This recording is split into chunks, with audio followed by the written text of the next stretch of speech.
Ao Senhor, meus irmãos em Cristo Jesus, aqui quem vos fala é o professor Ronald. Eu sou professor do Instituto Teológico Metanoem. Muito obrigado por estar aí neste momento conosco para aprender um pouco da Palavra de Deus. Você que ainda não se inscreveu no nosso canal é convidado a se inscrever no nosso canal, ligar o sininho e deixar seu like, a sua curtida. E, se possível, compartilhe com mais pessoas essa lição, que é um tema que eu tenho certeza vai ajudar muita gente. Amém? Deus nos abençoe então, e nós já queremos partir para a lição. O drama da depressão.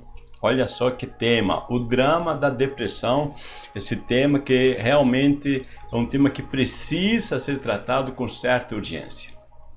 Nosso texto áureo está no Salmos 42, versículo 11. Sim, antes de eu prosseguir, deixa eu dizer para você que esses slides você pode baixar no teu celular ou no teu computador e usar na tua igreja, ok? Então você pode simplesmente baixar esses slides, tá? E você fazer uma escola bíblica bem apresentável na tua igreja. Bom, aí nós temos a verdade aplicada, diz: investir no relacionamento com Deus muito contribui também no tratamento da nossa vida emocional. Nós temos três objetivos, que é conceituar e apresentar o que é depressão, apresentar o atual quadro clínico da sociedade e demonstrar como é possível livrar-se da depressão. Nosso texto de referência em Salmos 18, versículo 2 e 6 e os Salmos 40, versículos 1 e 2. Você lê aí, por favor, eu já vou para a lição. E na nossa introdução, nos diz que primeiro conceituaremos o que é depressão e colocaremos alguns sintomas e causas. Também apontaremos informações, atitudes e princípios bíblicos que muito contribuirão com o tratamento da doença. Então, no primeiro ponto, que é depressão, nós vamos colocar três subpontos. Primeiro, os sintomas da depressão, causas da depressão e uma informação acerca da depressão pós-parto. Bom, o que é depressão? A depressão, segundo nossa lição, resulta depressões de uma complexa interação entre fatores biológicos, ou seja, a questão corpo, fatores psicológicos, que é a mente, e ambientes, aos seus relacionamentos e as questões espirituais.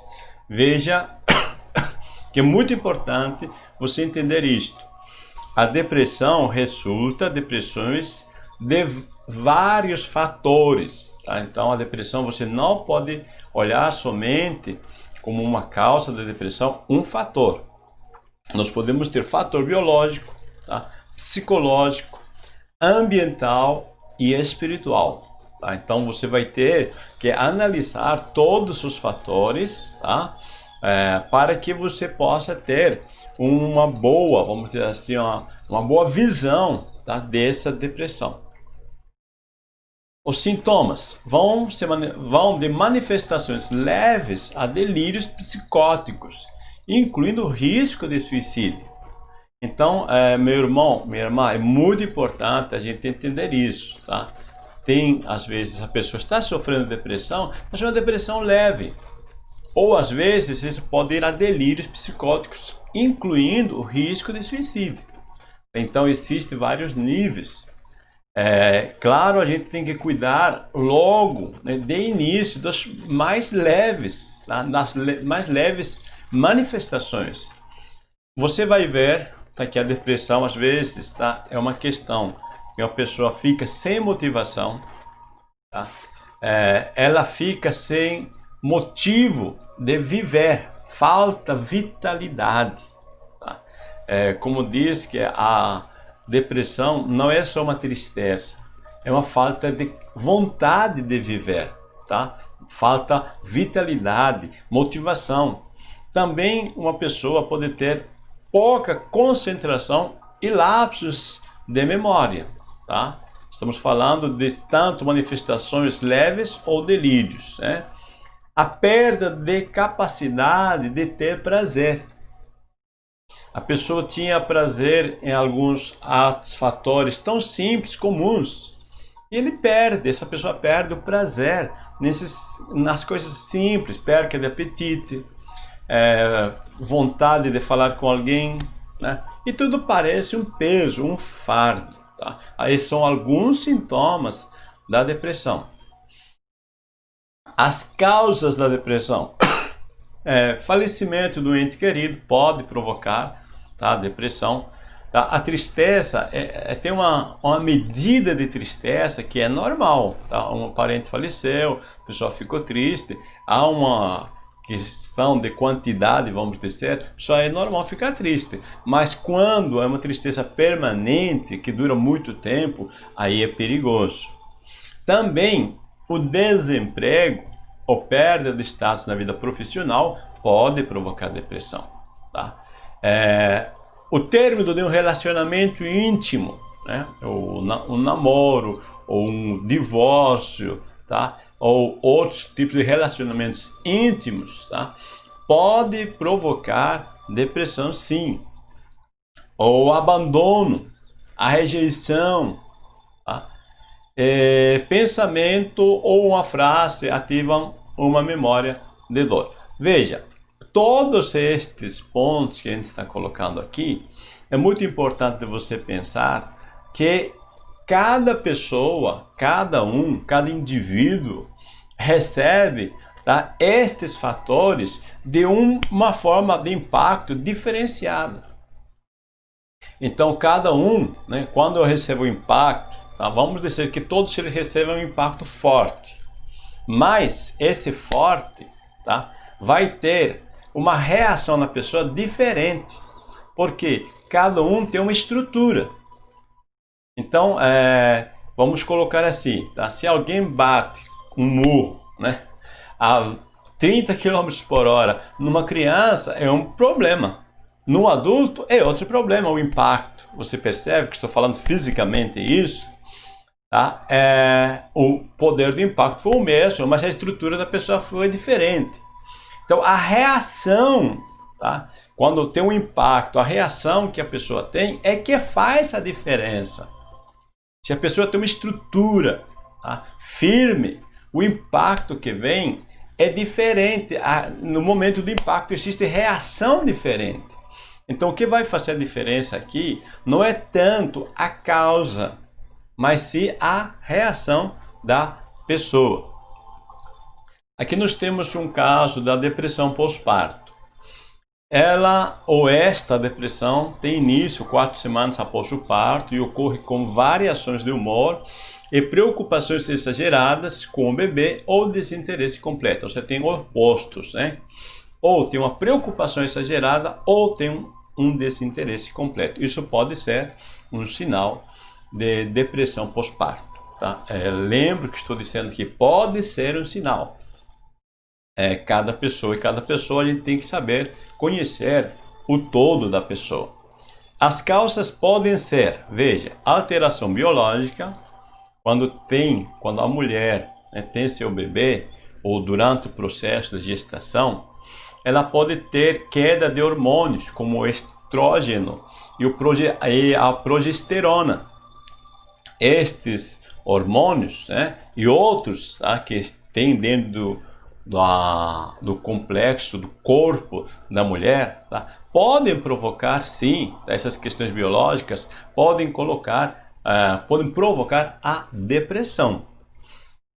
Também fatores psicológicos e sociais podem contribuir para que haja essa depressão. Tá? Então, não é só um fator, lembro disso mais uma vez, tá? Deve-se considerar esses fatores, porque às vezes a pessoa está com depressão e acha que só o fator psicológico. Não, às vezes o médico vê que houve uma queda na produção de hormônios que precisa ser reposto. Aí quando é equilibrado essa questão biológica, a pessoa vai vindo à normalidade, ok?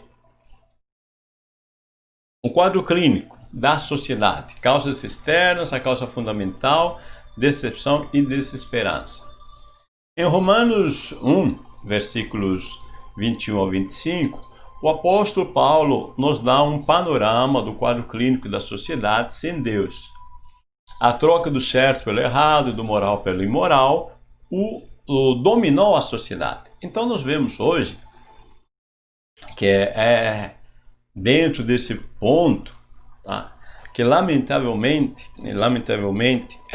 a sociedade, né, tem entrado, né, num clima, né, num estado, tá, de desvalorização daquilo que é moral e correto. Vamos lá. Causas externas. A situação atual do mundo leva mais e mais à prática da cura da alma. Tá? Nunca houve, tá, um tempo, né, igual aos que estamos vivendo, onde se declara, né, que a depressão é a doença do século. Existe um aumento da neurose coletiva de ano em ano. Eu creio que o Augusto Cury, que ele disse que nós vivemos hoje no manicômio global, onde os normais são os estranhos. Tá?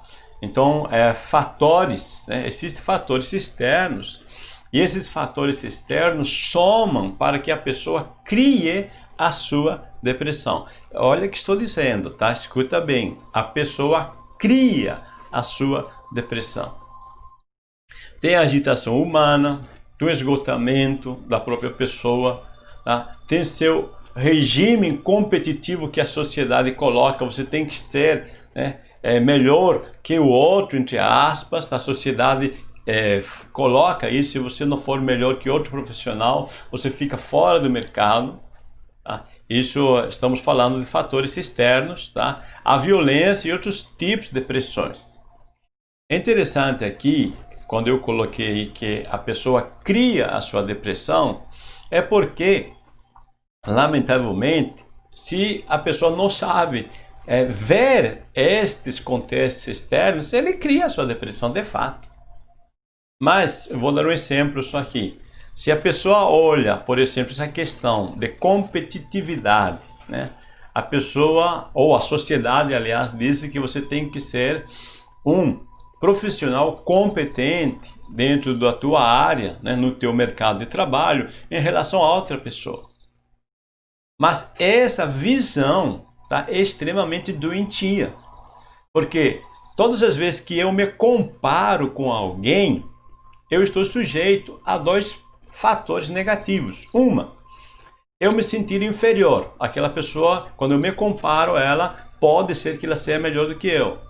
Outro fator é eu me considerar superior à pessoa, a soberba, sem eu ser de fato alguém competitivo. Então a comparação não é saudável. Tá? O que você tem que ter em mente? A única pessoa com quem você deve se comparar e você deve ser sempre melhor que essa pessoa é você. É você se olhar no espelho e olhar para você e dizer: hoje você é melhor do que ontem. Aí sim, tá? Você terá uma verdadeira motivação. Então, muitas vezes, a forma como o mundo, a sociedade apresenta esses fatores, quando a pessoa não compreende de fato isso, leva a pessoa à depressão. A causa fundamental, no entanto, é não crer na palavra que Deus disse. O não crer na palavra que Deus disse provocou a desobediência e, como resultado, teve o afastamento de Deus. Esse afastamento de Deus criou o vazio, né? O vazio criado pela ausência de Deus precisa ser preenchido. Então é muito interessante isso, muito importante, tá? Porque quando o homem peca, né, e Deus se afasta, o homem se afasta de Deus, isso gerou uma série de desequilíbrios emocionais. Você percebe lá em Gênesis que assim que Adão pecou, o que ele sentiu? Diz o texto que Adão teve medo. Ele tem medo de Deus. Ele se esconde. Deus diz assim: Adão, onde estás? Diz: tive medo e me escondi. Tá? Então, o pecado, o não crer naquilo que Deus disse, porque ele não creu, Adão e Eva não creram que Deus disse. Deus disse, não coma que tu morre. Eles não creram nessa palavra.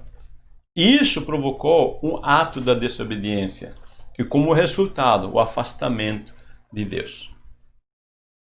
Decepção e desesperança. Uma leitura psicodinâmica afirmaria que a sociedade atual provoca, olha só, sentimento de decepção e desesperança nas pessoas. Então é interessante quando às vezes as pessoas olham de um lado e jogam, né, a determinante da sua dor, né, nos fatores externos, né? Então uma leitura, né, psicodinâmica, tá? Talvez vai afirmar que a sociedade atual provoca sentimento de decepção. Isto é, se você perguntar às pessoas por que estão tristes, a maioria talvez vai apontar alguém ou algo, tá? Como a causa das suas tristezas. Mas lembre-se uma coisa, meu irmão, não são as circunstâncias externas, tá, que provocam os sentimentos, tá? Mas o como cada um reage. Olha só, não são as circunstâncias que provocam os sentimentos, mas o como cada um reage. Como eu reajo ao impacto, tá, das circunstâncias, isso, tá, que provoca meus sentimentos. Como interpreto os fatores emocionais, provoca o como eu me sinto, ok? Vamos aqui passar algo, tá? Bem, isso aqui é um presente para você que estamos dando, né? Algo bem interessante sobre você compreender a tua mente. Veja, esse círculo azul, tá? Esse círculo azul, tá? É como se fosse o nosso cérebro, a nossa mente, ok? E aqui, essa parte inferior seria o nosso corpo. Então, nossa mente, que se divide em duas partes, tá? O consciente, o inconsciente. O consciente é aquilo que eu estou usando nesse momento, estou pensando, estou refletindo aqui conscientemente. E tem o fator inconsciente, que é onde está guardado todas as minhas memórias, todas as minhas lembranças, tá? E este fator do meu consciente e inconsciente, ele se expressa através do meu corpo, tá? Isso aqui é aqui o laranjinha que eu coloquei aqui embaixo, ok? Bom, o consciente, quando estou acordado, estou consciente, eu tenho poder de escolhas, né? Mas, quando eu tenho esse poder de escolhas, minha mente consciente, ela pode pensar, tá? Importante você perceber isso. A mente consciente pensa, um raciocínio lógico. A mente consciente tem capacidade de tomar o governo da nossa vida, tá? Eu posso, então, governar a minha vida, tá? Se eu me manter consciente. O problema, tá, é que nem sempre acontece isso. Porque a mente inconsciente, a qual pode ser programada por hábitos, tá? Isso, né, se chama paradigmas, tá? Então, na minha mente inconsciente, eu vou gerando paradigmas, hábitos, padrões. E quando acontece isso, o que acontece? Normalmente eu sou governado por hábitos, tá? Então, nossa mente funciona assim.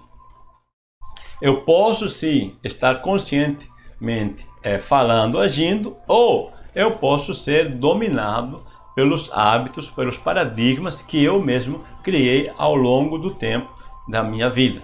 Talvez você já se deparou com isso. Quando você faz algo, como se naturalmente, sem pensar, ok?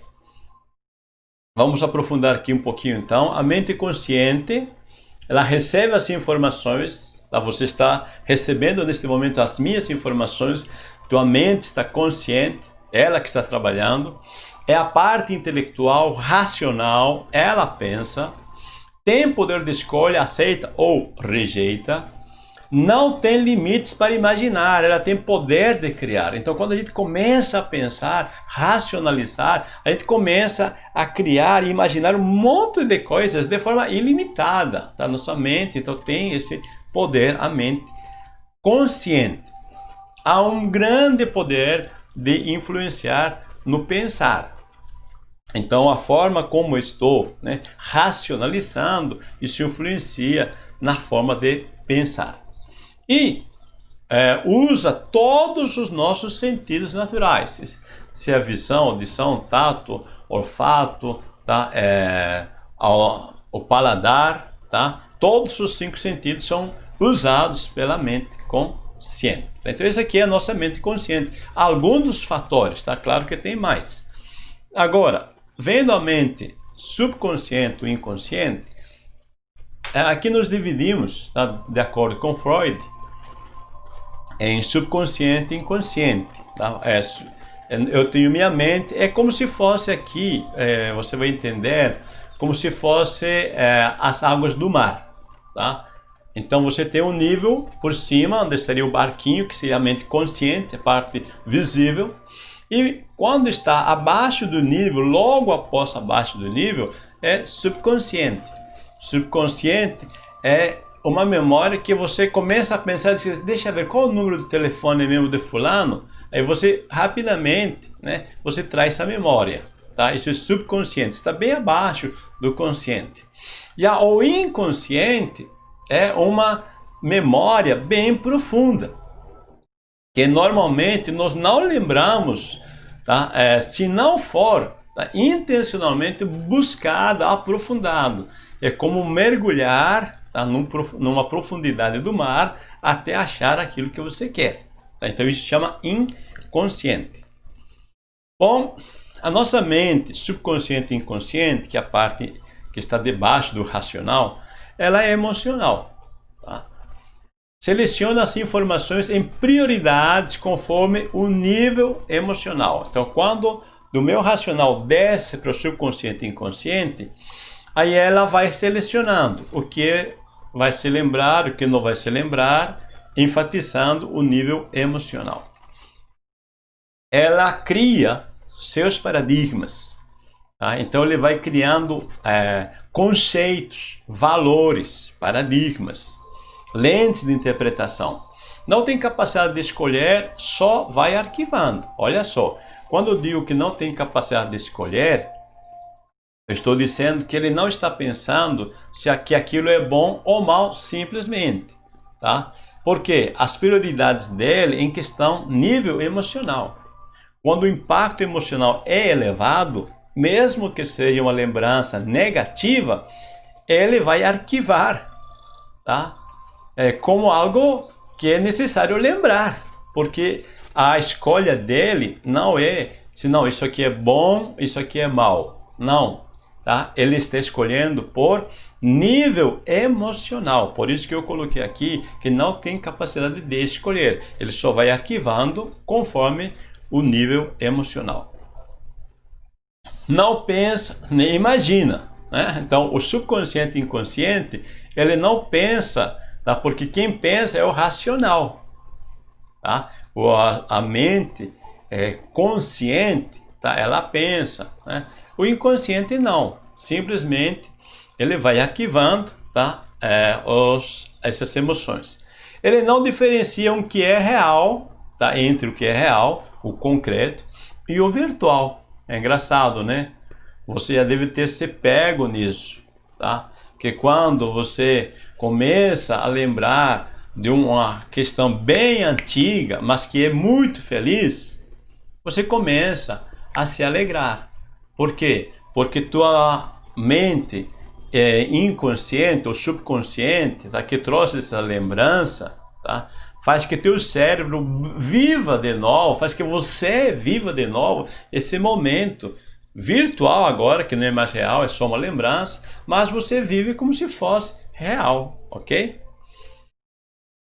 Bom, vamos conhecendo mais um pouquinho da nossa mente rapidamente. Veja, por que que às vezes, tá? Por que que às vezes eu tenho meus medos e as minhas doenças psicossomáticas, tá? Um dos fatores, nós vamos colocar claro tudo, tá? Uma das questões aqui importantes é você considerar que todas as vezes que eu não conheço, todas as vezes que ignoro algo, gera em mim um fator negativo. Por exemplo, né, se eu não tenho muita experiência em dirigir carro, eu ignoro como dirigir carro, isso pode provocar em mim um certo medo. Nossa, eu aprendi, estou aprendendo, não conheço tudo, eu pego o volante e gera um medo. Agora, o oposto disso é o conhecimento. Quando eu conheço, já tenho experiência de dirigir carro, eu tenho um quê? Um sentimento positivo, ok? Então a ignorância, ela provoca o quê? Dúvida. A dúvida provoca preocupação. Nossa, eu não sei se eu vou conseguir, né? Eu não sei se vai dar certo. Quando eu estou duvidando, estou gerando preocupação. Neste momento, eu estou sentado no volante do meu carro, né? E eu estou com dúvidas e preocupações, tá? É o que? Gera o que? Estresse. Meu irmão, estresse é nada mais que excesso de preocupação, excesso do presente. Todas as vezes que eu excedo, que eu me preocupo em demasia, pode gerar estresse, tá? Estresse é excesso de preocupação no presente, ok? E o que gera então esse excesso? Gera medo. Eu estou para dirigir, meu Deus do céu, começo a tremer, estou com medo, tá vendo? A dúvida, a preocupação excessiva pode criar o estresse, o medo. O medo gera o que? Ansiedade. Meu Deus, se eu dirigir e começar, e se bater, né? E se, tá? Veja, sentou no carro e já começa a pensar. Isso o que? Ansiedade. Então, o medo, tá? Não trabalhado corretamente, pode gerar ansiedade. Por que que eu estou dizendo que o medo não trabalhado corretamente? Porque o medo, em certo ponto, é bom. Você tem que ter cuidado de dirigir mesmo. Mas o medo excessivo, o medo descontrolado, cria uma ansiedade. A ansiedade é o que? Nada mais é do que excesso de preocupação com o futuro. Tá? Todas as vezes que eu me preocupo excessivamente com o futuro, tá? O medo me faz entrar nesse estado, eu começo a ver o mundo de forma negativa, excessivamente preocupado com o futuro, isso cria a ansiedade. Bom, a maioria das pessoas tenta, tá? Fazer de conta, não, vai dar certo, só um pensamento muito supérfluo, tá? Ou senão a maioria se cala, sufoca essa ansiedade, se fecha dentro de si, tá? Não expressa isto. Aí o que acontece quando a pessoa não expressa a sua ansiedade? Vai provocar depressão. Quando a pessoa não trata da ansiedade de forma correta, ou do estresse de forma correta, isso vai provocar a depressão. Depressão é o que? Umas lembranças, tá? Excessivamente, né? Você lembrar, tá? Dos teus momentos do passado que te provocaram momentos de tristeza. Então, depressão é excesso de passado, tá? Porque você teve um momento de estresse, tá? Você ficou com medo do futuro e você ignora isso, mas nossa mente ela vai guardando isso. Você passou esse momento, tá? Dentro do, vamos dizer assim, o dia de hoje, mas aquela memória que você sufocou ficou no passado e daqui a pouco, ou daqui a 10 anos, você lembra disso. Então, esses pensamentos negativos, de que um dia você não conseguiu, um dia você não pode, ou teve alguma experiência negativa, excesso de passado gera depressão. E a depressão, ela cria doenças. Tá? Escuta o que estou dizendo. Tá? Quando a depressão, né, ela está, tá, como excesso de passado em você vem, tá, ele começa a criar doença. E a doença cria desintegração do nosso corpo.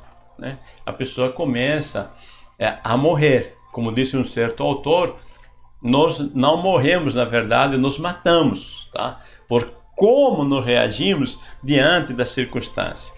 É interessante porque, veja, eu estava consciente, tá? No momento presente que estava passando, esse momento de preocupação presente, mas aí vai descer para o meu nível inconsciente, porque aí fica uma memória simplesmente, tá? Eu não tratei corretamente da minha ansiedade, por isso disse Pedro, lançando sobre ele toda a vossa ansiedade, expresse diante de Deus, porque se essa ansiedade descer para o inconsciente, vai virar depressão no futuro, tá? O corpo vai ser afetado por esse ponto negativo, tá? Então esse seria o processo, tá, da questão, como às vezes a ignorância, a falta de conhecimento da verdade, tá, pode provocar. Agora, quando eu conheço a verdade, a parte do conhecimento, o que acontece? Eu compreendo. Quando eu compreendo algo de como fazer, né, veja, eu disse no início que eu sento no volante do carro e eu digo assim, meu Deus do céu, eu acho que não vou conseguir. Mas se eu conheço como dirigir, se eu aprendi, eu compreendi isso, o que acontece então na minha mente? Né? Eu começo a repensar de forma correta. Ou seja, aliás, deixa eu voltar aqui. A minha compreensão é um resultado de repensar os pensamentos e ter, né, a reação correta. A minha reação é determinante. Bom, eu tenho dúvidas, eu não sei como fazer, eu vou o quê? Estudar, eu vou aprender. Tá? Quando eu aprendo, né, aí eu compreendo, ok? Então a compreensão, tá, ele vai de forma oposta à preocupação, à dúvida. Porque se eu tenho dúvidas, tenho preocupações, então eu vou estudar, eu vou repensar e vou ter uma reação correta à circunstância. Quando eu tenho o conhecimento, a reação correta, eu crio confiança, que é fé. A fé não no estado simplesmente intelectual, a fé não simplesmente no consentimento, tá, emotivo ou místico, mas sim uma fé baseada no conhecimento. Tá? Então, diz que conhecereis a verdade e a verdade vos libertará. A fé baseada no conhecimento, tá, ela provoca em nós um sentimento positivo. Esse sentimento positivo de confiança e fé, ele traz o quê? Paz, bem-estar. Ah, agora eu posso sentar no carro, eu sei que eu vou conseguir. Paz, bem-estar. Quando eu tenho a paz e bem-estar, isso se transmite no meu corpo. O que acontece quando eu tenho paz e bem-estar? Eu expresso isso. Meu rosto muda, meus comportamentos mudam. E as coisas começam a fluir. Quando as coisas começam a fluir, o que acontece? Não há tensão no corpo. Tá? Eu fiquei em estado de paz. Quando não há tensão, o que acontece? A criação. Tá? Quando não há tensão, eu crio, tá, agora uma expressão positiva e eu posso dirigir tranquilo, ok? Então nossa mente funciona desse ponto, tá? E vamos correr que nosso tempo é limitado. Então eu escolho dirigir ou viver, tá, a minha vida com a ignorância, ou eu escolho viver a minha vida com conhecimento, tá? Então depende disso, tá, que vai ser o resultado que eu tenha na minha vida, ok? Bom, como livrar-se da depressão, nós já falamos praticamente isso, mas vamos ser aqui objetivos com a lição. Nós temos 3 subpontos: bom senso, diagnóstico, terapia e o perigo da racionalização. Para nós cristãos alicerçados na palavra, os recursos da ciência também são importantes no tratamento da depressão. Todavia, o tratamento não substitui o relacionamento com Deus. É bom lembrar que muitos problemas que comprometem a vida psíquica precisam de tratamento paralelo. Tá? Isso é, a medicação e as terapias. É muito importante, meu irmão, minha irmã, não desconsidere, tá, a parte médica. Especialistas afirmam que 80% das enfermidades físicas são causadas por problemas psíquicos. Olha só, isso a ciência já prova hoje. 80% das enfermidades físicas são causadas por problemas psicológicos. Então vamos colocar isso numa plataforma, num ponto de vista de seriedade. Vasculhar o subconsciente não significa necessariamente conseguir mudanças de 100% em uma sessão de psicoterapia. Assim como em outras ciências, há vários fatores a considerar e tratar. Então, eu ir no meu inconsciente, subconsciente, tá, e ver que hábitos me dominam, tá, e tentar, né, ou provocar mudanças nos meus hábitos, tá, não é algo rapidamente que a gente consegue. Tá? Conseguimos, às vezes, uma ação positiva, uma mudança bem clara na pessoa, tá? Mas isso precisa ser reforçado ou retroalimentado, tá? Com várias sessões terapêuticas. O perigo da racionalização. Freud, que nasceu em 1856, morreu em 1939, considerado o pai da psicanálise, disse que o sentimento de culpa é causado pela religião. Ele está certo? Está certo, tá? Porque ele está olhando, né, a moeda de um lado, né, que é a culpa como remorso. Tá? E isso é corretíssimo, tá? Quando a culpa só é um remorso, tá? Ela realmente causa, tá, doenças, né? A religião, muitas vezes, tá, religião foi usado para provocar remorso. Hoje entendemos, no entanto, que a culpa, como arrependimento, que é outra história, tem seu lado positivo, tá? Vamos entender com a Bíblia. Olha o que Paulo nos coloca isto, tá? 2 Coríntios 7:10. Porque a tristeza, segundo Deus, opera arrependimento para a salvação, da qual ninguém se arrepende. Isso é, ninguém vai dizer, nossa, por que eu me arrependi e acabei chegando no céu? Né? Não, tá? Quando nós temos uma tristeza segundo Deus, tá? Que esta tristeza, está dizendo, não é somente, tá, um remorso, mas uma profunda análise interna da nossa vida, nos traz salvação. Mas a tristeza do mundo opera a morte. Olha só. Ou seja, a tristeza do mundo, ele está falando de um remorso meramente superficial. É isso, de fato, provoca morte. Faz mal. Eu coloquei aqui de novo. A tristeza, segundo Deus, gera o quê? Arrependimento para a salvação. A tristeza do mundo gera morte. Por quê? A culpa que é provocada por Deus faz repensar os pensamentos. Isso é arrependimento, repensar os pensamentos. Nos faz repensar o que estamos crendo, que valores temos, e isto provoca a cura do ser humano, tanto na questão psico, tá, e quanto no biológico, ou seja, a psicossomática, tá, por completo.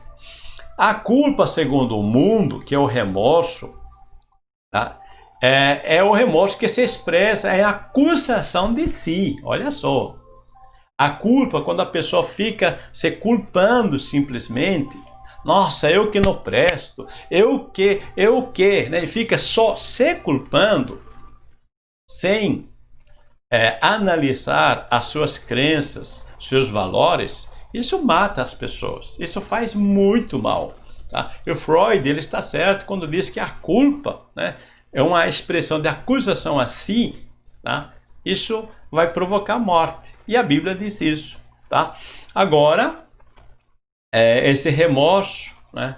Essa culpa como remorso, tá? Faz mal. Eu tenho que ir ao nível da culpa que é provocado por arrependimento, segundo Deus, uma tristeza que provoca um repensar profundo, tá? O que eu estou pensando, que crença eu tenho, que valores eu tenho, aí vai ter a cura do meu ser. Meus amados irmãos, minhas irmãs, nos conceituamos e apresentamos o que é depressão, apresentamos o atual quadro clínico da sociedade e demonstramos como é possível livrar-se da depressão. Deus te abençoe e o tema é profundo, mas nosso tempo é limitado. Muito obrigado a você. Tenha uma boa EBD, a paz do Senhor.